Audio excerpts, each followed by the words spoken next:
Welcome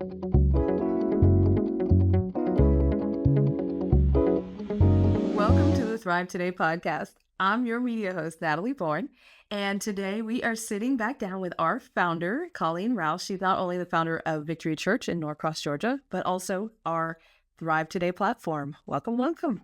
Hello. So good to be here. Excited about today. Yes.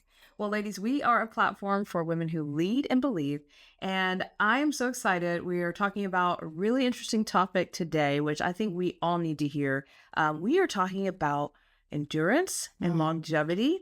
And so we are going to reference one of your articles called Long Live the Leader.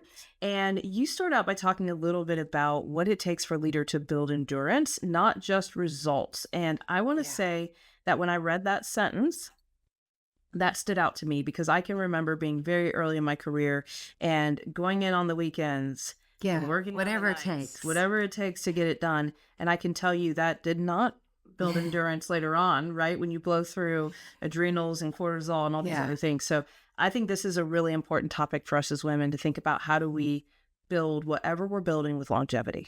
Well, and since I'm old, I can talk about this, okay? So you look at things in retrospect and begin to unpack certain decisions and practices. And, you know, my whole goal in doing what I do with Thrive Today is, how can I add value to these amazing leaders? And I feel like one of the ways that I can add value is to share from my mistakes and this is what I've learned. So, and this is, you know, often we look at the efficacy of our leadership, but we don't look at the longevity of our leadership. And we have to do with the end in mind and pay attention to our paces and things of that nature, because I did find myself in this place of adrenal fatigue. And it forced me to make some hard choices, which I'm really glad. And this was in my 40s.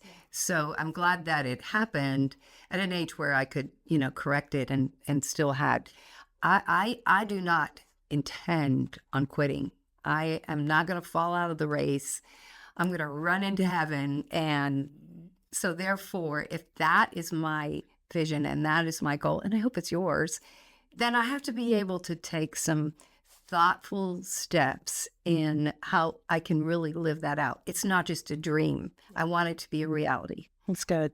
Well, you talk a lot about being driven versus being led, and there's a huge difference. You know, I can look back even in my own life and look at times where I'm like, oh, no, that was just sheer drive. That was not being led. I was like, I'm going to get this thing done, pushing this across the finish line. But there's a huge difference. And I think when we look at our own personal leadership rhythms, we can ask ourselves, am I just driving to drive because it's all I know, or am I actually being led with where I'm going? And am I doing it on purpose? Absolutely. And you know, there's this, I've asked this question when I've done this talk before on at what point do we move from being a high achiever to being an overachiever? And I think we can step across that line without realizing it.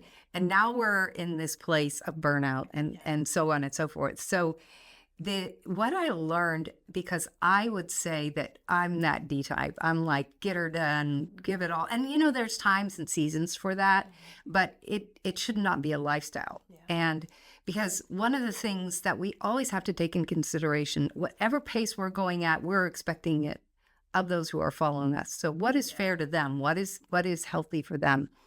And so when I looked to the scripture, this jumped out at me one day as I'm reading it. And I love how the Word of God has very specific, healthy application to our workday. And it was John 15:15, where he says, no longer do I call you servants, because the servant doesn't know what the master is doing, but I call you friends because I have shown you everything the Father has given me. And so I began to see these two distinguishing mindsets here, because the first one, I mean, it's one thing to have a servant's heart, but this is a servant mentality, a slave mentality. And he distinctly says, they don't know the heart of the Father. They're just about performing. So if I have, which I did in the early days because of religion, I had that mentality where if I do more, and our society is in corporate America especially is just kind of builds us in a very unhealthy direction because we get accolades for leaving it all on the table. That's right. And you don't need to give it your all, you need to give it your best. And if you want to give it your best, you're going to have to rethink your strategy. Yeah. You're going to have to rethink your pace. And so here I was, if I can do more, I'll get recognized. I had something to prove. Yeah. And so the opposite, the other mindset featured here is the one of a friend. So you and I are friends. And so there are certain things that, and you're my right hand, and I appreciate everything you do with us at Thrive Today. But there are certain things that I will or will not ask you to do because we're friends. I'm taking into account your livelihood. Yeah. And so we have to give our Father the same consideration that, is he really asking me to do this? Is he really asking me to go in and work a 9-day work week out of 7 days? Right. Is this really what he's asking of me? And so we have to be able to distinguish this and operate and understand that oftentimes what's underneath the driven behavior is this I need to prove. And we are operating more on the context of a servant than a son and daughter or even a friend. Oh, that's so good. As you were talking, I was thinking about this is a journey that I've had to go through, exactly what you're talking about is something that I've had to learn and lead through because, I remember being really young and being in the neighborhood I grew up in, and it wasn't a very kind neighborhood. And I remember some girls in that neighborhood spoke some things over me. And I remember as a kid, 8 years old, saying, I'll show you. Yeah. And then here you are in college, then you're in your career, and you're still showing these people. And I'm like, but where are they? They're not around. They're not around. And I'm still driving. And I had to just stop and say, this is not godly. It's not healthy. And I like that question you said is, God, are you even requiring this of me? And of course he wasn't. It was what I thought I would require of myself to prove to everyone that I was valuable and worth it. And so this so much, as we're talking about this, it actually uncovers our identity. It uncovers what we believe about ourselves, what we think we want others to believe about us, all of that. And it tells us which relationship we need to be working on, because all the accolades, I don't know how many, zeros at the end of your paycheck, the title on your card, the highest title that you can ever achieve, you already have. You're a daughter. Most High God. And I know that's so simple, but let that settle in on you because it's very telling whether you believe it or you've just if it's like, on to the next thing, what's your next point, then you haven't gotten it yet. And maybe this is a good point in our podcast for you to just pause and think about this. What's underneath my driven behavior? But I've just given you the solution. That understanding and the revelation of the relationship that you have and how he looks at you coming out of religion and into relationship with him is going to change your whole perception of what happens in your 9 to 5. That's huge because when you don't have anything to prove, you show up differently. You have everything to give. You have everything to give. Well, I remember one time, I can remember this was so funny. I was looking at LinkedIn and this guy got this promotion. And of course, he'd been doing the job less time than me, less experience. I had been leading him at one point. And I you find out on LinkedIn? Yes, I found out on LinkedIn. He got the promotion. And I remember talking to God and I was like, I can't believe this. This is so ridiculous. And I'm going off, right? Me and God, we're just talking. And I remember he says, and you'll get that promotion too when it doesn't define you. And I was like, oh, is that what we're doing right now? Yeah, okay. He's being a good father. Yeah. I was like, okay, got it. I'm done. I don't have anything else to say. I rest my case. I'm good. Yeah. But it is that drivenness that comes up and it's this thing where we have to prove. And where is that actually coming from? Because if we are secure in our identity, we can look at his promotion and say, man, good for him. Yeah. Isn't that exciting? Exactly. We do need to, we can't have a scarcity mindset about what's available. We need to be able to celebrate other people's promotions, even if we think it belongs to us, because it doesn't. The scripture that says, it marks that it's sad that you can gain the whole world and lose your soul. And when I read that, I think, well, that tells me it's actually possible to do this. Yeah. And so there is an exchange that's happening in the pursuit of, success.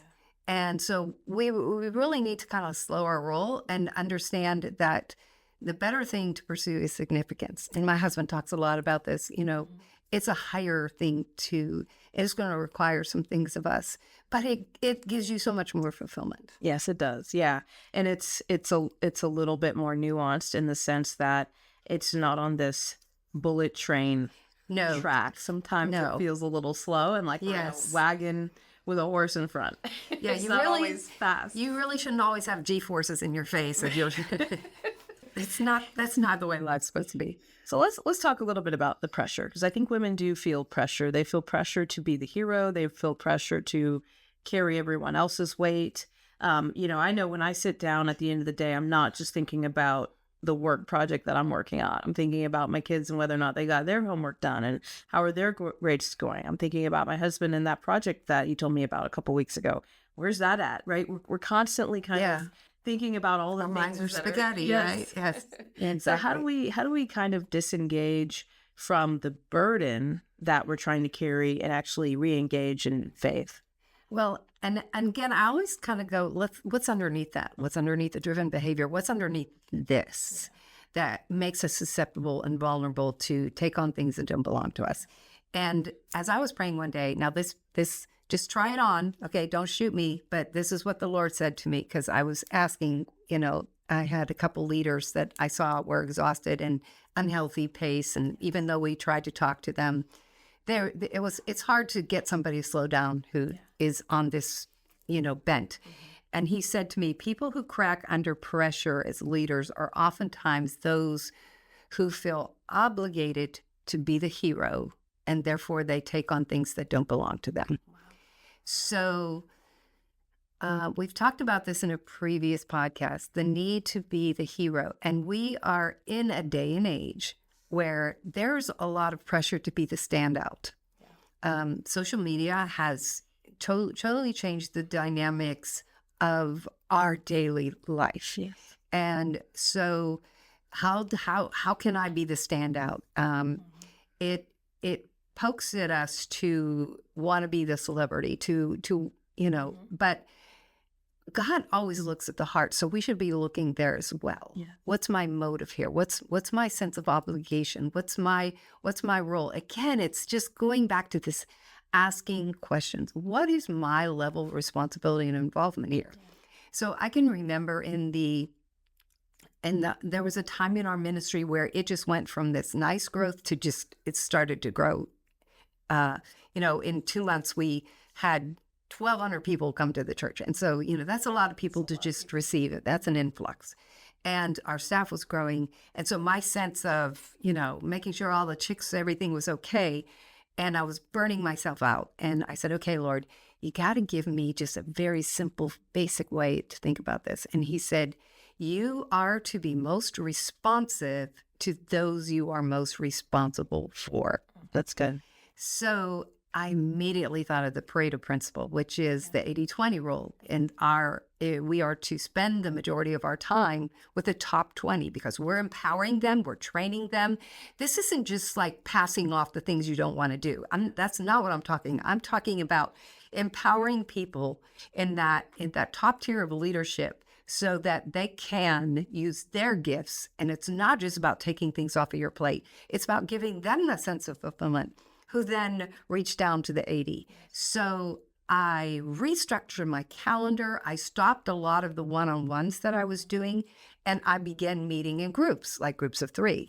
And here's what I discovered. There is a wonderful dynamic about meeting with more than the one-on-ones, especially whether they have some similarities or not. In some cases, what it did was it helped break down some silos. Mm-hmm.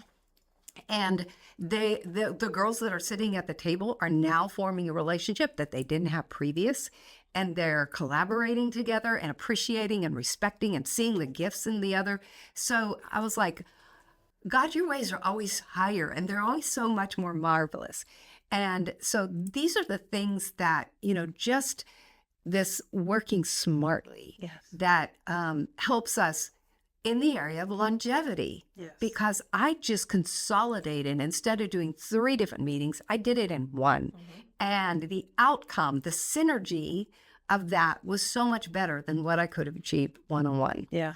Well, and I just think back to the Old Testament too with Moses and how God, Exactly. kind Same thing. of inspired him to organize his own world a little differently, right? Through his Identify your father-in-law. leaders. Yeah. So it's really wise that as you grow, you're rethinking how you lead, because you can't lead 80 people in an organization the same way you lead 150, the same way Absolutely. you lead 250. So at each one of those levels, you have to change. Or you don't grow. This is why churches don't grow. This is why organizations don't grow, because you can only really take care of so many people. Yeah, you become the lid. You do become the lid. Yeah, that's good. So, okay, rhythm. Let's talk about it. What does it look like when we're actually operating in kind of what we would call like a rhythm of grace, especially when maybe it is a demanding season for us business wise? Like, how do we still find those veins of grace to operate? Well, and it's such a beautiful, I love the message version of that, because there is a reality. There's a way for us to go from the grind to the grace. And so where is he working? Identifying where is he at work? So if I am, redeemed, my life is redeemed from the curse, then that means that how does that affect my 9 to 5? What does my work life look like? Because in the curse, Adam is like working and tilling the ground and is producing nothing. So if we're redeemed from that, then the ground that I'm tilling is different. I'm expecting a different outcome. Now, it's not necessarily easy, but there is an ease, and that's the grace. And so, and it's a better use of my time. So what that means is when I'm looking at my calendar, the person that's screaming the loudest doesn't necessarily get my attention. The biggest problem isn't necessarily the first one I solve. And I know I'm going against what a lot of people who, all of those experts out there for organizational, I'm going against what they're saying. And I don't mind doing that because I think that that's not the only way. And so as I am approaching my day and I know what I have to take care of, my areas of responsibility, I don't want to be neglectful. I want to, really make the best use of my time. I want to steward my time well. So when we look at our life through the lens of stewarding our time, this is where I'm talking about moving in grace, because it comes from pressing into him and asking him. And then in my quiet time, this is why our prayer time at the beginning of the day is so important, because a lot of the ideas and solutions I get come in my quiet time. And I had to learn that stillness was not passive, it's productive. And so in the morning, I'm reading the word, but then I have quiet time. I'm listening. On the way to work, I'm just praying in the spirit and I'm listening. And I'm getting ideas that are solutions. And those ideas, whatever he's talking to me about, to me are indicators. Aha, so this is the thing I need to tackle. And, it's like the little breadcrumbs, right? So I know it's wild, but it works. It really does, because you're walking in confident because God is with you. That's so good. I think about how since I've started my business, I've been doing the quiet time in the morning. And the question I'll ask is like, what are the key things you want me to work on today? What are the key things I need to focus on? Great prayer. And I'm always surprised sometimes that they're not the things that I personally would have put on my list. Which is hard because I still feel like those things are sitting in the background, like haunting you. Yeah, so like what do I do with this? But I'm always really surprised at what he will surface. That is something that needs to be a focus, that needs to be an emphasis for the day, and it's a very powerful way to start the day. And whenever I don't start my day that way, I feel really almost discombobulated. It can be more chaotic. And God doesn't invite us into chaos. Right. He doesn't. Yeah. So grace is not chaotic. Okay. So how do we get these ladies to go from productive to be productive if they're currently feeling depleted? I mean, I think that maybe if you're listening to this and you're thinking, gosh, I'm spinning 7 plates right now and one of them with my foot. How do I actually get to a place where I feel confident and productive with the direction I need to head in? Well, and a lot of this is going to be handled in your prayer time with the Lord. And I would begin that conversation with, not with what do I need to do, but I would begin it with, Lord, I trust that you are a good father. Start with the relation, just like we talked about. So because you need a paradigm shift in your thinking for you to be able to discern what you're supposed to do. And so I would begin with that. That I would make sure that I'm secure in that. And then one of the things that we would do on an annual basis with our team is we would go away and we would say this to the team. We would say, if we could shut the doors of victory and stop doing everything we're doing, what would be the things that we should do? So we started with what should we stop? Yeah. And it gave us the freedom to, like, you can hatchet anything. And it was very interesting because what was life-giving, what was productive, instead of this is my pet thing, people were able to kind of let go of things, and we began to find those places of agreement. Definitely. So perhaps this is a conversation you have with your spouse or with a parent or with someone else that, you know my life, you're looking into my life, and don't be afraid to ask for help. What do I need to stop doing? And they can help you walk through, because we can get emotionally attached to projects and things. And so, again, he would not have you you're not a hamster. You're cute, but you're not a hamster. He would not put you on that wheel. You put yourself there. And then I think the other thing is if you have a hard time, if you're not quite there yet, if you have a hard time, like, well, but I need to do more, I need to do this, then I would say, take a look at your team and ask the question, is what you're asking of them right now, is it sustainable? Because everything about what you're doing and the pace that you're setting is filtering down to your team and having an impact on them. So if you can't be honest with yourself, perhaps you can look at the team, the people that you care about, and begin to answer that question. If it's not sustainable, then what do we need to change? And let that bubble up to the top as far as helping you with your decisions about what to change. What I think is so powerful about this is I was just talking to my coach the other day, and we were talking about key things that I'm working on and what's a distraction. And I'm laying down some pretty big things this year that I think I've just realized I like it. I like doing it. It's great. It takes a lot of my time. It's a distraction. And I think sometimes you just need somebody else to give you permission to put things down that you're carrying that you actually don't need to be carrying, because they're not creating value. They're not creating life, energy. They're actually stressing you out. And so I love that. I call that exercise stop, start, continue. Yeah. We should do it for ourselves every year. What do I need to start doing? Stop doing it. And absolutely. Before you set those goals, girl, you need to do the stop action. Yes. And I love the word permission. In fact, let's just go with that word, because some of you need to give yourself permission to say no. Some of you need to give yourself permission to say, I'm not going to do this anymore. Even if you've already invested something in it, give yourself permission and stop. When we talk about the slave driver, when we talk about sometimes the one who has the whip in their hand is us. Yes. And we can be our own put boss. It down. What final thoughts would you have for us today as we conclude our time together? Well, I realize I'm coming out with this concept that can't necessarily be grasped in 26 minutes or however long we're talking about it. And I will do a shameless plug for a book that will be coming out, because my next book is on rhythm, moving from the grind to grace, and hitting on a lot of things as far as our practices, from the things that I've learned the hard way sometimes in life. And so be looking for it. It'll probably come out in the fall. You know how getting anything to press these days is tricky, but I really do believe that this is possible. And if we need to spend some more time before the book comes out hitting on this, the practical things, give us some feedback. You can put your comments on our YouTube channel or find somewhere to let us know if you're interested in more of this, because I want this to be helpful. I want it to be not just this cute philosophical idea.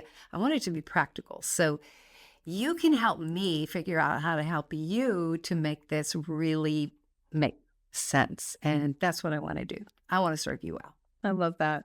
Well, head over to thrivetoday.com to learn more about us. We have monthly coaching calls. We have quarterly incredible boxes that come to your door that are curated just for you. Just for you. Yes. And we have a digital magazine where you can read some of these articles and go a little bit deeper into what we're talking about. Sometimes there's frameworks and downloadables with those as well. So we want you to go deep in these areas because we want you to thrive. I mean, that's what we're all about, is creating a platform for women who lead and believe to live out their faith in their 9 to 5. So we have enjoyed our time together. Thank you for joining us, and we'll see you next time. Don't forget to thrive.